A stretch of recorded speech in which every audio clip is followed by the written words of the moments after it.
Hey YouTubers, welcome back to the channel again. Let's talk about some high prices and how we can save some money today. Well, as most of you know, there is a drought right now, especially in the central U.S., and the farmers are just having a heck of a time trying to feed their cattle.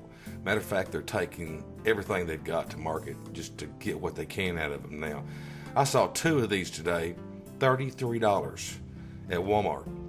And I can barely afford this anymore. So I went to another animal that you may have went to now, and that's right, it's the pig. And these prices are not real good, but I'm going to show you a way to save some money. Now this is a pork rib center cut pork chop. It's got a rib bone in it, loin center cut chop. It also has a bone in it. Now this is the loin boneless center cut chop. That's the one that everybody wants. Now today at Walmart, not one, but two in a package.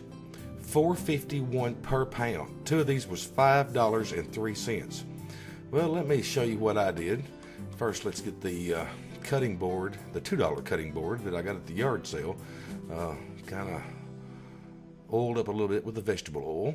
And let me show you what I purchased today and see if this won't save you some money.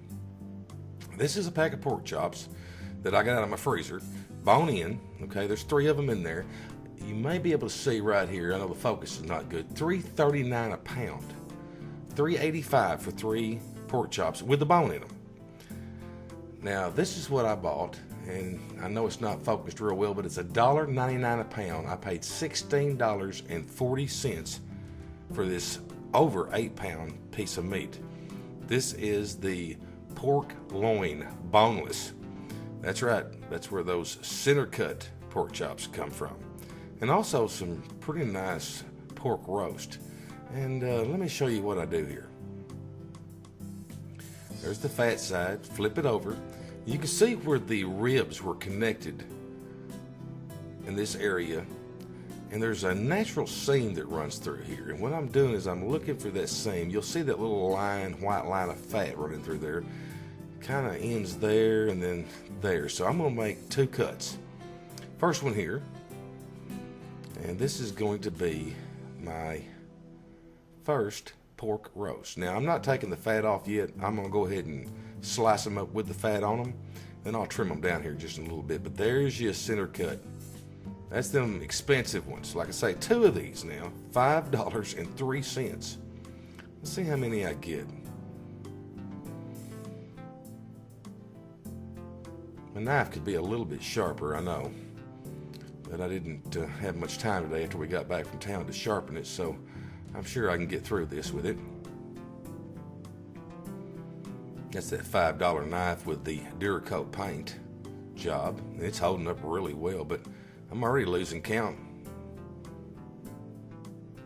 Okay. We're going to keep cutting until we get down to that second point that I was talking about stopping at. Now this is it right here. Now this is another roast, but I'm going to try something different now. I've never done this before, and like I say, my knife is not really sharp, but this is what you call filleting a roast. And what I'm doing is kind of like unrolling a roll of paper towels. I'm just going to keep cutting it, trying to stay the same thickness if I can, but I don't do a very good job. But like I say, this is a first try for me, so I've already got 1 roast, and let's see what we do here. I'm supposed to get it to where it'll lay plumb out flat without cutting my finger off. I've just about got it here. Okay, now then, that's fairly flat. Now I don't know if you've done this before. I've never done it, but now I'm going to take a little bit of the fat off the back side because I don't want excess fat, but I want to leave a little bit on there for the flavor. And what I saw on YouTube was you can stuff this thing, and there's a recipe with spinach, cheese, several other seasonings, and I'll flip this over here in a minute and I'll show you when I get the rest of that fat off. Now you flip it over and you cover it with the stuffing on top, and then you roll it around the stuffing, and then use the butcher's twine, tie it off, and now you've got you a filleted stuffed roast. So, but I'm going to freeze it like this. When I thaw it out, I'll unroll it and stuff it and try that. So yeah. Now this one here, I'll need to trim a little bit of the fat off of it too. Like I say, there's nothing wrong with it, but I don't want a lot of fat on there. And as you can see, there's not much waste except what's laying there beside that roast on the cutting board. So that's a pretty good bit of meat for $16. So let's see what we got here now. Okay.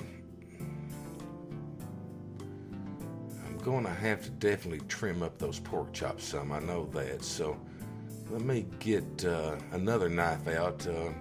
I've got a little boning knife here. I can knock a few corners off and still leave a little bit, but then we'll get a count for sure on these things. Okay, let's see here.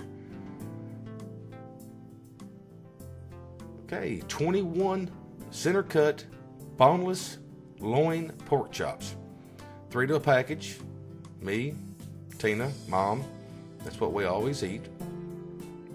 Going to keep them in rows like this. That way when they're frozen, I can at least count them and see. So let's go back to it again here. Now, it should be 7 packages.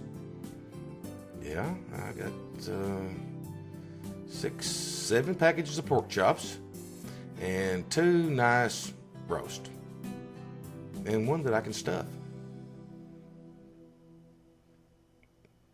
$16. Can't beat it, guys. Thanks for watching, and hope you enjoy it.